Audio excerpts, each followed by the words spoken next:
Before we jump into this episode, I want to invite you to join our community to help you become a better steward, scale to billions, and ultimately give more or all of it away. All I want you to do is to click the subscribe button right now. I love your support. It's incredible to see your comments, and we're just getting started. I can't wait to go on this journey with you. Thank you so much for subscribing. It means the world to me. Welcome everybody to the Build to Billions podcast, where we guide successful entrepreneurs and investors on their journey from millions to billions. We believe the key to scaling and compounding your wealth and life starts every single day with a mindset and practice of stewardship over ownership and applying billionaire biblical principles.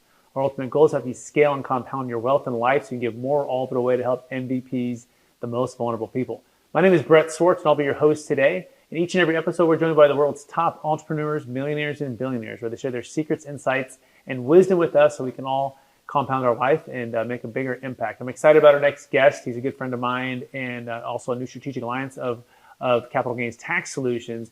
He has an extensive background in real estate, military service to our country, closing over 1,000 transactions at least with mortgage, with development, with real estate. And really, we're going to be talking about building wealth in a way that not only compounds the returns, but also do it with safety and structure that makes it sound at the core. He is the CEO and founder of PWP, which is a Parallel Wealth Partners. Please welcome to the show with me, Mr. Zane Jacobs. Hey, Brett. Appreciate you guys having me here today. Look forward to this conversation. Absolutely, sir. And for our listeners getting to know you for the first time, would you give us just a little bit more about your story and your current focus? Yeah, so Zane Jacobs, I'm 39 years old, about to turn 40. I have a background, like Brett said, in the military. When I was 18, I was fresh out of high school. Went in the Marines, did a couple tours overseas. When I came back, I was then in law enforcement for the next 8 years while I was going through undergrad and grad school. And once I finished that, I got into mortgage financing.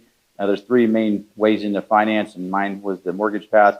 From there, I started investing in primarily structuring funds for real estate projects. And one thing led to another to where we became a capital asset group. And I now run a corporation where we structure finance for real estate development. Fantastic. And, you grew up in Elk Grove. I grew up in Rockland, about 30 minutes from each other. And, going back then, I'm wondering, who was Zane growing up? What was like the one gift or two gifts that God's given you, Zane?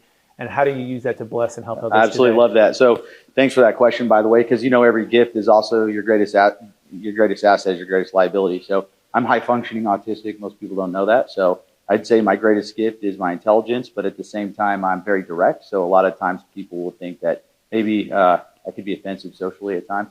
So when I was younger, I was always, getting put out of class and getting, put on timeout or whatever the case is. And my teachers would always question, like, you have so much going for yourself, but like you can't stay focused. But I think once I got into the Marines, that really straightened me out for being able to channel that. And so I always laugh because the kids that they say, may or may not be most successful in life, put on the right path can be, for sure. So I'm a firm believer and proponent of helping the youth because I just think it's the trajectory and the mentorship that they take that really defines how they're going to end up in life.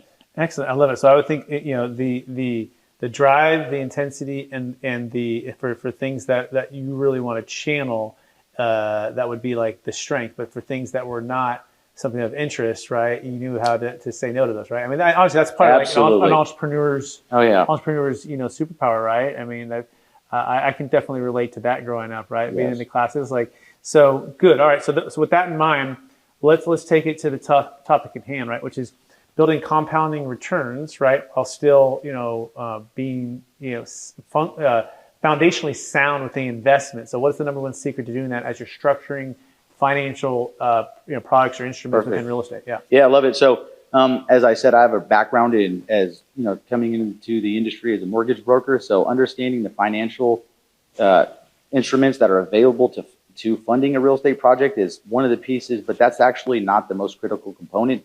What's the most critical component is the analysis portion. And so what a lot of people don't understand is everything in life, when they talk about wealthy people building asset wealth, it really comes down to equity. So if your money is not sitting in a bank account, it's sitting in some type of asset, whether that be real estate or whatnot, that holds value. And so being able to determine when something holds value and when something's losing value, so an entry or exit point, much like a stock investment, is critical. And a lot of that's overlooked, especially in the real estate space. I have people ask me all the time, and going back to what Paul alluded to when you were talking to him about the 2009 crash, well, don't be don't deceive yourself. There was many people that got rich when the. So if you like this little short clip of the interview I just did, click over here to watch the full interview.